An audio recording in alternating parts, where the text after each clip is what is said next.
Hello guys, welcome back to the channel. FPL is back with the remaining 9 game weeks. I'm going to be doing a video for each game week. I'll keep them short and sweet, so please consider subscribing so you don't miss a thing, and please leave a comment. Now, looking at my team as it stands, I've been quite busy over the lockdown period, and I feel that I've established a squad of players that are going to see me through to the end of the season, hopefully get me into that top 1000. Now, the likes of Salah, Mane, De Bruyne, Fernandes, Calvert-Lewin, Alexander-Arnold, I feel that they are part of teams that have big squads. I'm quite confident that they're all going to play. Maybe not the full 90 minutes, but I'm quite confident they're going to start, and their minutes will be managed to avoid any injuries, because these 9 games they are going to come thick and fast, and these players, don't forget, haven't played competitively for the last 12 weeks, so there's going to be a huge risk of injury. So I do feel that their minutes are going to be managed. Now, I've tried to avoid players from, say, your smaller clubs like your Watfords and your Aston Villas, purely because I do feel that their star players are going to be played as much as possible to ensure the survival of their clubs in the Premier League. So with that in mind, I've been very careful about the players that I've brought in and the players that I've kept. So this team of players I'm quite confident with. The only one I've got reservations about really is Jamie Vardy. I've kept him purely because he's the #1 striker and in the Premier League, and he's got some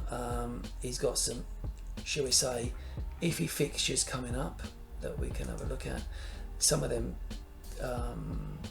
some of those fixtures do look a bit dodgy, but he's shown in the past that he can do well against the big sides. So with that in mind, and the fact that he is the top goal scorer, the top forward in the Premier League, I'm going to hang on to him for now and see how he performs.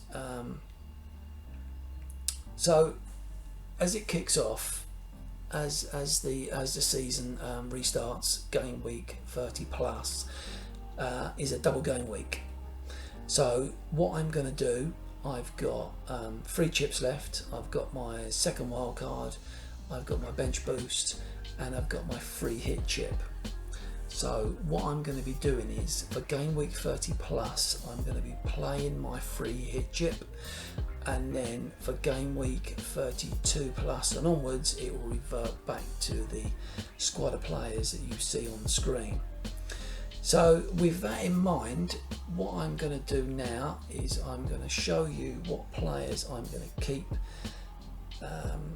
for game week 30 plus and what players I'm going to bring in. So I'm going to get rid of Lascelles, Pope, McCarthy, Stevens, Saiss, Williams, Fernandes, keep Saka, keep De Bruyne, Mane's got to go, Salah's got to go, Calvert-Lewin, Jamie Vardy, and Jota.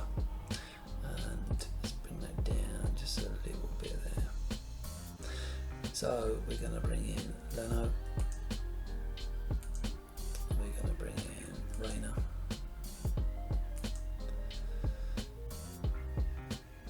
we're going to bring in John Lundstrom, Matt Doherty, Stevens. I've made a bit of balls up there. Let me get rid of this. Let me get rid of John Lundstrom for a second. Yeah, Lascelles staying. So John Lundstrom.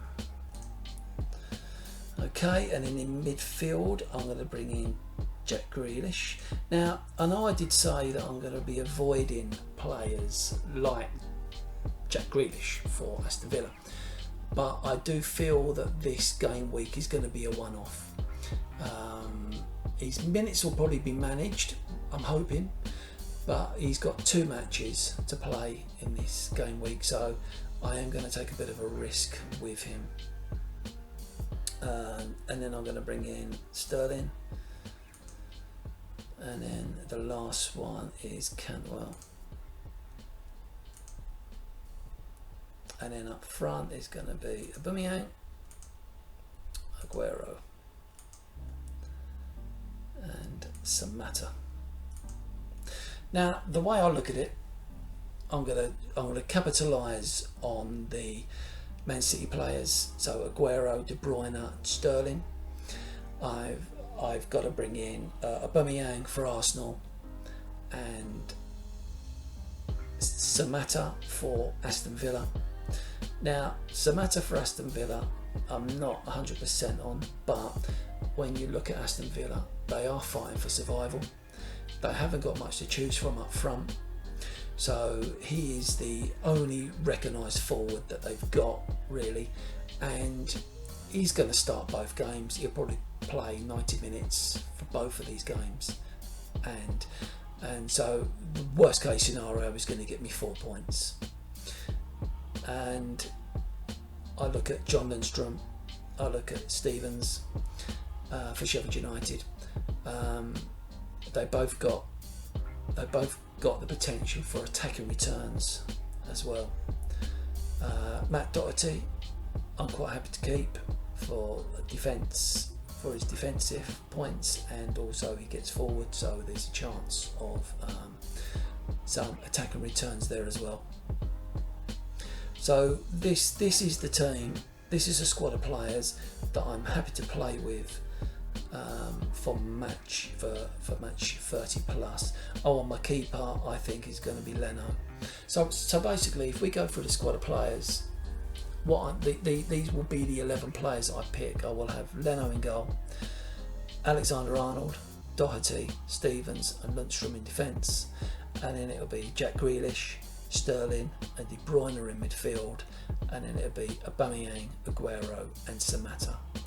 My first sub will be Saka of Arsenal, and I think that is it. I think that is going to conclude this video. One thing I forgot to mention, guys, is that I'm going to be going with either Sergio Aguero or Raheem Sterling for captain for this double game week. I'm tempted to play it safe with Sergio Aguero, but I do feel that his minutes are going to be managed as they always are. So he could potentially only play one of these 2 games. Where with Raheem Sterling, I do feel that he is going to at least start both games and could play 90 minutes. Now, he hasn't really lived up to expectations. Although his stats have been good, he certainly hasn't scored as many goals as he did last season. So I do feel that managers are going to stay away from him for that reason, and also because of his price tag as well is quite high.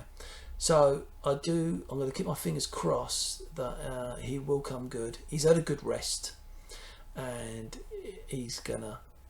fingers crossed he's going to come back and he's going to smash it. So I am leaning towards Raheem Sterling for this week's captain.